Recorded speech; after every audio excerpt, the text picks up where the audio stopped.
बहुत सारे लोगों के माइंड में ये डाउट होता है कि जो हमारा इन्वर्टर होता है, इस इन्वर्टर का जब हम वायरिंग करते हैं तो वायरिंग में जो आउटपुट पावर सप्लाई इस्तेमाल किया जाता है, उस आउटपुट पावर सप्लाई में हम केवल सिंगल वायर का इस्तेमाल ही क्यों करते हैं, न्यूट्रल पावर सप्लाई का इस्तेमाल क्यों नहीं करते हैं। तो चलिए दोस्तों, आज के इस वीडियो के द्वारा मैं आपके पूरे डाउट को क्लियर कर देता हूं।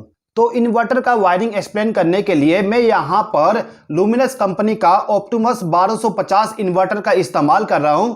यह इन्वर्टर मेरा प्योर साइन वेव इन्वर्टर है। जब भी आप कभी इन्वर्टर को बाय करने जाओ तो वहां पे आप हमेशा साइन वेव वाली इन्वर्टर को बाय करिएगा। जो स्क्वायर वेव वाली इन्वर्टर होती है, उस इन्वर्टर से आपको कभी भी 100% इफिशिएंसी नहीं मिलेगा। तो हमेशा आप साइन वेव वाली इन्वर्टर को बाय करिएगा। ओके, ये जो मेरे पास में इन्वर्टर है, इस इन्वर्टर का रेटिंग है 1100V है। अब इस इन्वर्टर के साथ में जो हम बैटरी इस्तेमाल करेंगे, उस बैटरी का रेटिंग होना चाहिए 80 से लेकर 200 AH। मैं यहाँ पे लुमिनस कंपनी का ही 150 AH का टोल ट्यूबुलर बैटरी इस्तेमाल कर रहा हूं मेरे इस इन्वर्टर के साथ में। अब इस इन्वर्टर के बैक साइड में जो हमें 2 केबल मिलता है बैटरी को कनेक्ट करने के लिए, उसको ले जाके हम बैटरी के साथ कनेक्शन कर देते हैं। बैटरी के नेगेटिव टर्मिनल पे हम ब्लैक वायर को ले जाके कनेक्ट कर देंगे।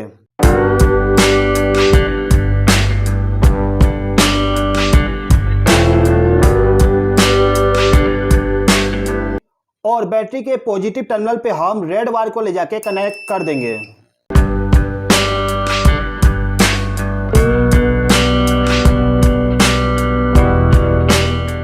अब इस इन्वर्टर का जो पावर बटन है, इसको यदि मैं प्रेस करूं तो इन्वर्टर का डिस्प्ले ऑन हो जाएगा।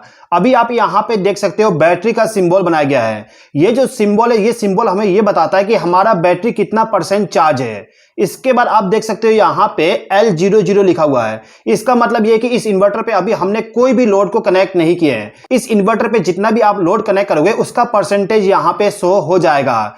इसके बाद इस इन्वर्टर के द्वारा आपको कितना देर का बैकअप मिलेगा, उसका आपको यहाँ पे टाइम भी मिल जाएगा। जैसे कि आप देख सकते हो यहाँ पे लिखा हुआ आ रहा है 150H, यानी कि 150 घंटे का हमें अभी बैकअप मिल सकता है, क्योंकि हमने इसमें अभी कोई भी लोड को कनेक्ट नहीं किए।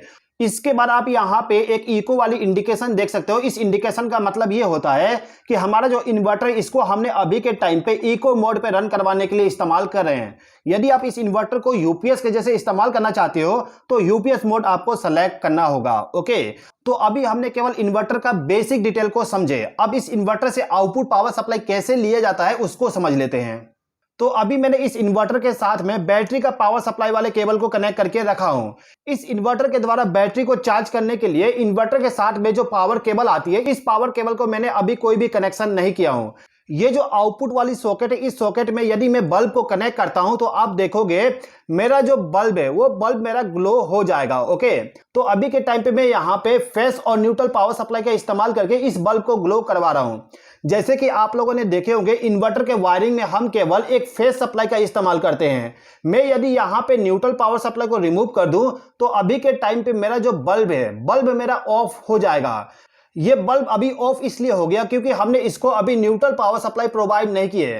अब यदि मैं यहाँ पे इसका जो चार्जिंग वाली केबल है, इस चार्जिंग वाले केबल को पावर सप्लाई के साथ कनेक्ट कर दूं, यानी कि जो हमारे घर में ग्रिड वाली पावर सप्लाई आती है, उस पावर सप्लाई के साथ इस चार्जिंग वाले केबल को कनेक्ट कर दूं और पावर सप्लाई को ऑन करके रखता हूं, तो आप इस इन्वर्टर के डिस्प्ले में देखोगे यहाँ पे चार्जिंग वाली इंडिकेशन आ गया। साथ ही साथ में आप देख सकते हो बैटरी हमारा चार्जिंग होना स्टार्ट हो गया। ओके, अब यहाँ पे कॉन्सेप्ट समझिए। अब यदि मैं इस इन्वर्टर के आउटपुट सॉकेट पे इस बल्ब का दोनों वायर कनेक्ट करूं तो हमारा बल्ब ग्लो हो जाएगा। ओके, और न्यूट्रल पावर सप्लाई को रिमूव करने के बाद बल्ब हमारा ऑफ हो गया, यानी कि अभी के टाइम पे बल्ब मेरा सिंगल वायर के जरिए ग्लो नहीं हो पा रहा है। अब ये जो बल्ब है, इस बल्ब का जो न्यूट्रल वाली वायर है, इसको ले जाके मैं क्या करता हूं कि ये जो मेरा सॉकेट है, इस सॉकेट के न्यूट्रल वाले टर्मिनल पे कनेक्ट कर देता हूं। यानी कि इस इन्वर्टर को चार्जिंग करने के लिए जो फेस और न्यूट्रल पावर सप्लाई प्रोवाइड किया जा रहा है, उसी न्यूट्रल पावर सप्लाई के साथ मैं इस वायर को भी कनेक्ट कर देता हूं। तो मैं यहाँ पे इसको लगा देता हूं। अब इस वायर को कनेक्ट करने के बाद इस बल्ब का जो फेस वाली वायर है, इसको ले जाके हमें इस आउटपुट सॉकेट में जहां पे हमें फेस सप्लाई मिलेगा उस टर्मिनल पे कनेक्ट करना है। एक बार मैं इसको चेक कर लेता हूं। मेरा जो टेस्टर, इसको मैं सॉकेट के साथ कनेक्ट करूंगा तो मैं देख सकता हूं कि यहाँ पे मेरा टेस्टर ग्लो हो रहा है, यानी कि इस वाले टर्मिनल पे मुझे फेस सप्लाई मिल रहा है।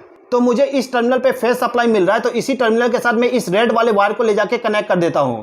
तो आप देख सकते हो मेरा जो बल्ब है, बल्ब मेरा ग्लो होने लगा। यानी कि अभी के टाइम पे मैंने इस इन्वर्टर का फेस सप्लाई का ही इस्तेमाल किया हूं, तो मेरा बल्ब ग्लो हो रहा है। यदि मैं यहां पे इस न्यूट्रल वाले वायर को रिमूव कर दूं तो बल्ब मेरा ऑफ हो जाएगा। एक बार और देखिए, मैं इसको रिमूव कर देता हूं, आप देख सकते हो बल्ब मेरा ऑफ हो गया है। ओके, तो मेरा जो बल्ब था, ये बल्ब केवल सिंगल वायर के जरिए कैसे ग्लो हो रहा था एक बार समझ लीजिए। देखिए, इस इन्वर्टर का जो ये चार्जिंग वाली केबल है, इस चार्जिंग वाली केबल का जो न्यूट्रल वाला पॉइंट होता है, उस न्यूट्रल वाले पॉइंट को इस आउटपुट सॉकेट का जो न्यूट्रल वाला पॉइंट है उसको आपस में कनेक्ट कर दिया जाता है।